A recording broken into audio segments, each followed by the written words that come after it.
하세요. 저는 결혼한 지 2년 된 30대 여자입니다. 아이는 아직 없고요. 요즘 아이 문제로 시댁과 갈등이 최고조에 달해 너무 스트레스가 심했어요. 어떻게든 참아보려고 했는데 최근에 있던 일로 이혼하게 될 것 같습니다. 평생 은행을 다니신 아버지와 중학교 선생님이시던 어머니 밑에서 외동딸로 자란 저는 부모님의 바람대로 평범하게 여중여고를 나와서 서울에 있는 중상위권 대학을 졸업했습니다. 그 이후에는 영국으로 유학을 2년 정도 다녀와 대학원에 진학했습니다. 원래 공부에 대한 욕심이 많았기에 석사와 박사를 거쳐서 교수를 하는 게 제 꿈이었어요. 부모님도 그런 제 꿈을 응원해 주셨고요. 공부만 하다 보니 남자를 만날 기회는 정말 드물었어요. 남자에 대한 관심이 없기도 했고요. 그런데 그런 저를 답답하게 여긴 선배 한 명이 지금의 남편을 소개해 주었습니다. 훤칠한 키에 유머러스한 성격의 남편과 저는 첫 만남부터 말이 잘 통해서 금방 연인으로 발전했어요. 이야기를 하면 할수록 단순히 취미뿐만 취향, 나아가 삶에 대한 가치관까지 많은 부분이 닮아 있었습니다. 특히 남편은 당시 소규모 광고회사의 PD로 일하고 있었는데 본인의 일에 대한 열정과 욕심이 많았어요. 그렇게 1년 정도 연애를 했을 무렵 남편이 먼저 저에게 함께 살자며 프로포즈를 해왔어요. 솔직히 쉬운 결정은 아니었어요. 친정 부모님께서 시댁 상황 때문에 남편을 탐탁치 않게 여기고 계셨거든요. 시댁 상황이 좋지 못하다는 건 남편을 만나고 얼마 지나지 않아 알게 되었습니다. 연로하신 시부모님은 국가에서 나오는 얼마간의 보조금과 남편이 보내는 생활비에 의존하고 계신 상황이었고 5살 터울의 누나는 한심한 사람이었거든요. 사실 남편네 집이 어렵게 된 건 다 신우 때문이라고 해도 과언이 아닙니다. 몇 년 전 갑자기 사업을 하겠다며 가족들을 들들볶아 시부모님은 그나마 한 채 가지고 있던 집을 담보삼아 대출을 받아주셨대요. 그런데 그 돈을 신우는 사업이 아닌 어떤 남자에게 갖다 바치고 있었답니다. 가족들이 그 사실을 알았을 때는 이미 돈을 되찾을 방법은 없었고 그 이후로 남편은 신우하고 거의 연을 끊었다고 했어요. 저희 부모님은 그런 시댁 사정을 이미 다 알고 계셨기 때문에 제가 결혼하겠다 했을 때 굉장히 힘들어 하셨습니다. 반대도 많이 하셨고요. 하지만 자식 이기는 부모 없다고 결국 3개월 만에 저희 둘을 인정해 주셨어요. 딸이 없는 집에 시집가서 힘들까 걱정하신 친정 아버지가 2억짜리 빌라와 혼수도 해주셨고요. 반면에 남편은 모아둔 1,300만 원이 전부라고 했어요. 하지만 이런 이유로 남편을 원망하거나 이혼을 생각하는 건 아니에요. 진짜 이혼을 생각하게 된 건 바로 아이 문제 때문입니다. 신혼여행을 다녀온 뒤 얼마 지나지 않았을 때예요. 하루는 시부모님이 뜬금없이 저희에게 아이는 언제 가질 거냐고 물어보시더라고요. 아직 공부도 더 해야 하고 남편 수입도 넉넉치 않아 천천히 가지려고 한다니까. 시모가 혀를 차며 아이들은 다 지 먹을 목숨 갖고 태어난다며 하루빨리 가지라고 성하셨어요. 그러면서 저놈의 강아지 때문에 애가 안 생기는 건 아니냐고 소리 지르고 갖다 버리라고 하시더라고요. 그나마 남편이 시모한테 뭐라고 해서 참고 있었고요. 참고로 그 강아지는 제가 23살부터 키워온 자식 같은 아이입니다. 그 이후로 약 1년 넘게 아기를 갖기 위해 노력했지만 도통 임신이 되지 않더라고요. 시모는 하루는 제가 말라서 애가 안 생기는 거라고 제 탓을 하다가 또 하루는 저놈의 개 때문에 안 생기는 거라고 난리였어요. 안 되겠다 싶어서 병원을 찾아가 이런저런 테스트를 했습니다. 결론은 남편 쪽에 문제가 있는 걸로 나왔고요. 이 사실을 알게 된 양가 부모님과 남편 모두 크게 실망을 한 눈치였어요. 하지만 저는 어차피 공부에 욕심이 있었기 때문에 크게 속이 상하거나 하지는 않았습니다. 그냥 우리 둘이 앞으로 더 즐겁게 잘 살면 되지라고 생각했어요. 제가 원래 아이들을 좋아하지도 않거든요. 단지 기분이 나빴던 건 그렇게 저를 못 살게 굴던 시댁이 막상 남편이 원인으로 나오니까 사과 한마디 없더라고요. 저희 친정에서는 남편이 지금 얼마나 마음고생하고 있겠냐며 그냥 넘어가라고 하셨지만요. 그 이후로 별일 없이 잘 지내던 저희에게 시댁에서 충격적인 소식을 전해왔습니다. 그건 바로 신우의 임신이었어요. 결혼도 하지 않은 신우가 임신 6개월이라니 온 가족이 기절할 일이었어요. 엄하신 시아버지가 알게 되면 지우라고 할 게 뻔해서 일부러 숨겼다는 거예요. 남자는 어딨냐고 시부모님이 다그치자 모른다고 하더라고요. 신우 말로는 몇 달 전 인터넷 채팅에서 10살 이상 차이 나는 20대 연하남을 알게 되었대요. 처음 몇 번 만나서 술 마신 게 전부인데 아무래도 그때 생긴 것 같다고요. 문제는 남자 쪽에서 그게 자기인지 어떻게 아냐면서 자기예여도 자기는 체인 못 진다고 발뺌을 한다더라고요. 그리고는 며칠 뒤 시부모가 저희 부부를 집으로 불렀어요. 그러더니 저희더러 신우가 아이를 낳으면 키우라고 하더라고요. 이미 배가 너무 불러서 지울 수도 없고 그렇다고 결혼을 시킬 수도 없으니 저희 부부더러 키우래요. 저희는 어차피 아이도 못 가지니까 남의 아이를 데려다 키우는 것보다는 100배 1000배 낫지 않냐면서요. 남편을 쳐다보니 이미 알고 있었던 사람처럼 옆에서 아무 말도 하지 않고 바닥만 쳐다보고 있었어요. 시모는 저에게 같은 여자로서 신우 앞길 생각해서라도 가족끼리 도와줘야 한다는 말도 안 되는 소리를 계속하고 있고, 시아버지는 어떻게 우리 핏줄을 남에게 주냐며 그건 자기 눈에 흙이 들어가기 전까지는 안 될 말이라고 저한테 마음을 고쳐먹으라더군요. 저는 그렇게는 못한다고 시부모님이야말로 마음 고쳐두시라고 악을 쓰고 집으로 먼저 돌아왔어요. 집에 오니 별이가 반갑다고 꼬리치며 저에게 달려오는데 제 기분 알아주는 건 별이밖에 없구나 하는 생각에 눈물이 왈칵 쏟아지더라고요.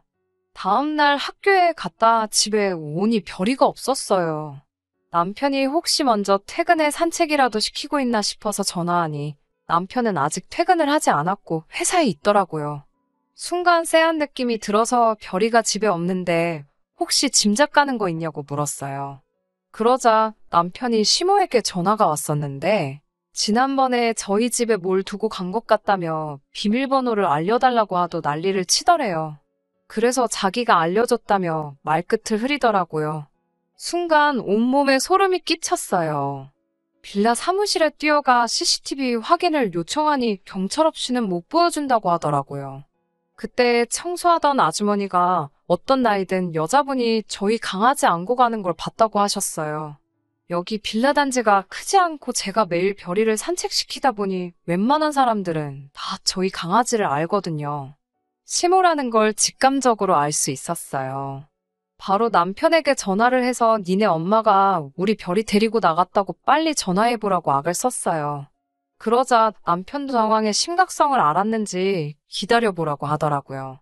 그리고는 얼마간의 시간이 흘렀을까 동네를 미친 듯이 뒤지고 있는데 시모한테 전화가 왔습니다. 시모가 그까짓 개가 뭐라고 시모를 도둑 취급하냐고 저한테 소리를 지르더라고요. 그래서 제가 경찰 부를 거냐고 맞붙었어요. 경찰 소리가 나오니까 시모가 주춤하더라고요. 그러더니 저에게 그래, 그 개 내가 갖다 버렸다. 그러니까 이제 그 개한테 정 떼고 애 키울 준비나 하라고 하더라고요.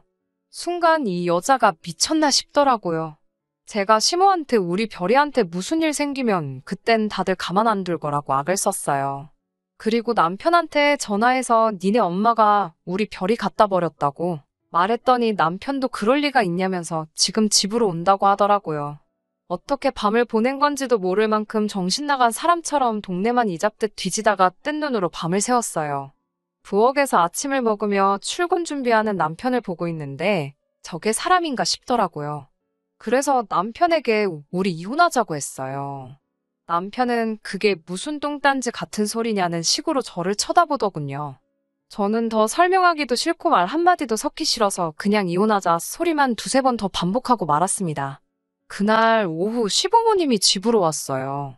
시아버지는 일단 시모가 한 행동에 대해서 미안하다고 저에게 사과를 하더라고요. 하지만 덧붙이기를 네가 평소에 하도 그놈의 개만 끌어안고 도니까 시모가 그런 것 같다고. 어차피 그 개는 이제 없어졌고 이제 사람한테 정붙이고 살면 좋지 않겠냐고 하더라고요. 개 키울 정성이면 애를 키우라는 말은 신우의 아이를 두고 하는 말이겠죠. 저는 시아버지를 노려보며 제가 미쳤냐고 제가 남의 자식을 키우는 일은 없을 거라고 대꾸했어요. 그러자 남편이 저에게 조카인데 왜 남의 자식이냐면서 시댁 형편도 어렵고 신우도 젖골인데? 한 가족이니까 서로 도와주는 마음으로 친자식처럼 키워보자고 하더라고요. 별이한테 하는 것만큼만 하면 충분하다고요.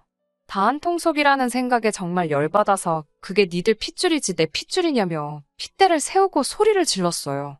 그러자 시모가 너 지금 니들이라고 그랬냐면서 저더러 돌았냐고 아주 그 개 하나 때문에 눈에 뵈는 게 없냐며 미쳤다고 난리더라고요.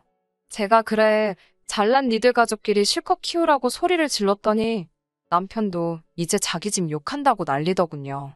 제가 당장 다 내 집에서 나가라고 그랬어요. 안 그러면 경찰 부른다고요. 남편은 곧 죽어도 이게 왜 네 집이냐며 안 나가고 버티더라고요. 이 집은 엄연히 저희 친정아버지가 제 명의로 증여해준 집인데 말이에요. 부부는 공동재산인 거 모르냐고 헛소리해대길래 증여는 아니라고 제가 실컷 비아냥거리면서 알려줬어요. 그리고선 당장 나가라고 했더니 웅얼웅얼 거리는 소리로 미안하다고 하더라고요. 그렇게 한참 실랑이를 하는데 모르는 번호로 전화가 걸려왔습니다. 집에서 멀지 않은 동물병원이었어요. 유기견인 줄 알았는데 인식칩이 있어서 찍어보니 저희 별이라고요. 눈물, 콧물 다 흘리며 병원으로 향했더니 꼬질꼬질해진 별이가 저를 보고 반갑다고 난리더라고요. 이렇게 작은 강아지를 어떻게 그렇게 버릴 수 있나? 사람이 어떻게 그럴 수가 있나 싶어서 다시 한번 소름이 끼쳤습니다. 결국 친정 부모님께 연락해 요 며칠 동안 있었던 일을 다 말씀드렸어요. 친정 아버지는 단호한 목소리로 당장 이혼하라고 하시더군요. 인간 같지도 않은 것들 상대할 필요도 없다고요. 여행 가방에 남편 짐을 다 싸서 현관 밖에 내놨어요. 그걸 확인한 남편이 그제서야 제 앞에 무릎을 꿇고 싹싹 빌더라고요. 이혼 말고는 다 해주겠다면서 한 번만 봐달래요. 그러더니 바보 같은 소리를 하더라고요. 자기랑 별이랑 둘 중에 누가 더 소중하냐면서요. 남편은 그게 본인 일 거라 생각했나 봐요. 저는 생각할 것도 없이 별이라고 너 하나 골랐다가 쓰레기가 줄줄이 딸려와서 내가 지금 이 고생이라고 빨리 내 눈앞에서 꺼지라고 했어요. 저더러 나쁜 여자라고 욕을 하다가 또 제발 용서해달라고 울고 짜는 남편을 보니 우습기 그지없네요. 시부모도 상황의 심각성을 알았는지 저더러 어떻게 개 한 마리 때문에 이혼을 하냐며 제발 현명하게 생각하라고 연락이 옵니다. 신우도 애는 자기가 키울 거니까 제발 지 동생 버리지 말라고 하는데 그 말을 어떻게 믿겠나요? 지금 현재 남편과는 이혼 소송 중이고 모든 면에서 제가 우위에 있기 때문에 이혼은 금방 성립될 거예요. 일단 또 별이한테 해코지 할까봐 당분간은 친정에서 지내면서 하나씩 정리하려고요. 걔만도 못한 자식들이라는 말을 쓰기에는 오히려 걔한테 신뢰가 되는 것 같아서 함부로 그 말을 못 쓰겠어요. 신우와 연을 끊듯이 살던 건 사실이었어요. 신우의 헛짓 때문에 집안 살림 쫄딱 말아먹을 뻔했다는 사실을 알면서도 결혼한 이유지요. 그런데 이제 와서 왜 그렇게 신우의 아이를 못 키워서 안달일까 생각해봤어요. 아무래도 자기가 병원에서 무정란 판정을 받으니 그나마 자기 핏줄이 섞여있는 아이라고 아예 생판 모르는 아이를 입양해 오는 것보다 그게 나았다고 생각했나 봐요. 우리 호적에 올려서 키우고 싶어 할 정도로 의욕 넘치던 전 남편이 과연 이혼 후에도 그 아이가 자기의 아이인 것처럼 행동할지 참 궁금하네요. 별이가 평생 제 곁을 지켜주지 못할 거란 건 알아요. 그래도 이렇게 새로운 출발을 할 수 있게 되었으니 다행이에요. 그런 사람들과 평생을 살바해야 별이가 제 곁을 지켜주는 동안 저를 더 행복하게 만들어줄 사람을 찾아보려고 합니다.